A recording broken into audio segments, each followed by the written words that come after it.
और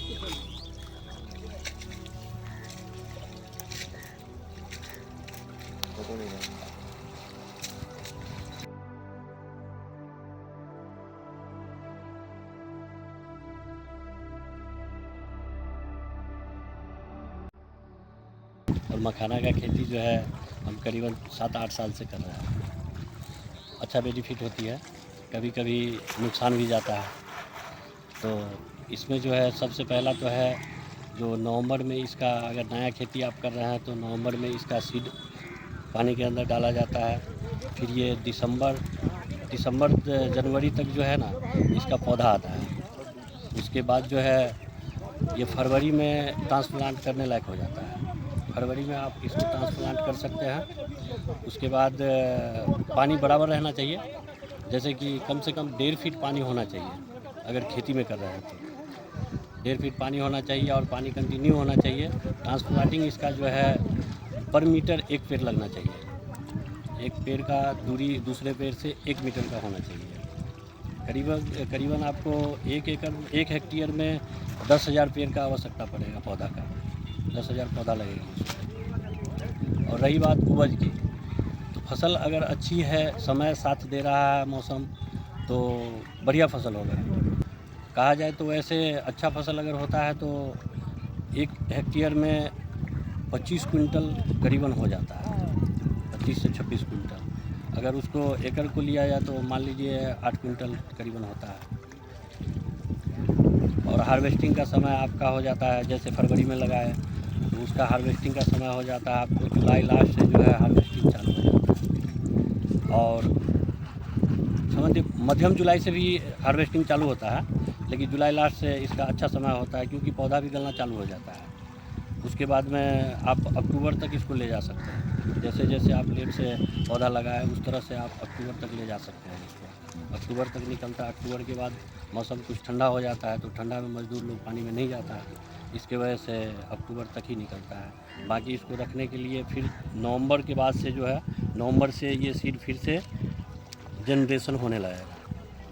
निकालने के लिए जो है मज़दूरों को बहुत कठिनाई का सामना करना पड़ता है, क्योंकि इस पौधा में इतना कांटा होता है, जो जहाँ भी हाथ जाए वहाँ हाथ में पूरा लगता है, पैर में लगता है, पूरा कांटा ही कांटा होता है। उसके बावजूद जो है इसको जब निकालते हैं मज़दूर लोग, तो जैसे गांजा बोलते हैं ना, तो गांजा जो आप देख रहे हैं अभी उसमें से निकाल रहा है, उसको गांजा बोलते हैं। उसमें हाथों से ऐसे ऐसे करके डाला जाता है। उसमें डालने के बाद उसको हिला के साफ़ करता है, फिर बाहर में निकालता है। जब मज़दूर को निकलने का समय हो जाता है, उसके बाद में इसको जो है इसको हम लोग बोलते हैं देगची, हांडी बोलते हैं। हांडी में पैर रख के इसको रगड़ा जाता है बढ़िया से। रगड़ने के बाद फिर से गांजा में डाल के उसको धोया जाता है, वो साफ़ हो जाता है। ऊपर का जो परत होता है छिलका, वो साफ़ हो जाता है। साफ़ होने के बाद फिर ये जाता है पॉपिंग में। पहले जब फल में दाना होता है और वो पक जाता है तो ऐसा होता है, और ये अपने आप उसका फल फटता है, फिर पानी में वो बिखर जाता है। उसके बाद ज़मीन में ये बैठने के बाद इस तरह का हो जाता है, ब्लैक हो जाता है। और ब्लैक होने के बाद इसको हार्वेस्टिंग किया जाता है, क्योंकि ये ब्लैक होने के बाद पूरा पका हुआ रहता है। ये अभी पूरा पका हुआ नहीं है। अच्छा, मतलब सबसे पहले अभी जो सूख रहा है, इसको अब सूखने के बाद क्या करेंगे, इसको पूरा ग्रेडिंग करना है। जैसे ये बड़ा गुड़िया हो गया, ये उससे छोटा हो गया, ये उससे छोटा हो गया, सबको मिला जुला के टोटल मतलब 20 साइज़ के आसपास इसको बनाना है। फिर अलग अलग करने के बाद इसको फिर रोस्टिंग करेंगे। रोस्टिंग करने के बाद इसको ढक करके अच्छे से रख देंगे, और 24 घंटा के बाद इसको पॉपिंग के लिए फिर से निकालेंगे। फिर से एक बार रोस्टिंग करेंगे, उसके बाद ये शुरू होगा फोड़ना, तब पॉपिंग होगा इसका। कच्चा गुड़िया छे, पानी में से निकाल के एकरा ऊपर में सूखे ला देलिए। एकरा 15 मिनट 20 मिनट पर उल्टा के लार लिए, कनी और 5 मिनट के बाद में अब एकरा उठेर दे। रोड के तापमान पर कम बेसी जते रोड में तापमान रहे ओते जल्दी सूखे। एकरा साइज बनेबे, आब नीचा में ल जा साइज बना के सबटा के फेर से छिट्टा में रखो, फेर बड़का सब सुखिएबे।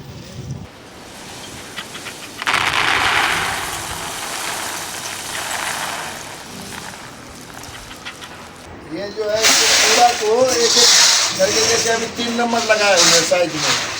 फिर जो है 2 फुट 4 है, फिर आके उस साइड लगेगा 5 2 फुट। फिर लगेगा 6 साइज बनाने वाला।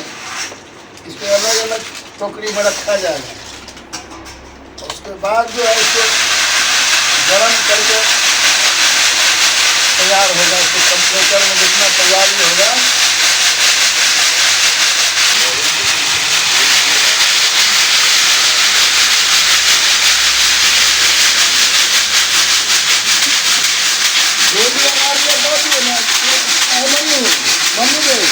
गोली बिछाना बड़का दुनिया का।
इतना इतना भाड़ा होता है। हाँ। तो खाने छोटा छोटा उसके बाद पोसते हैं मखाना, तब ये निकलता है।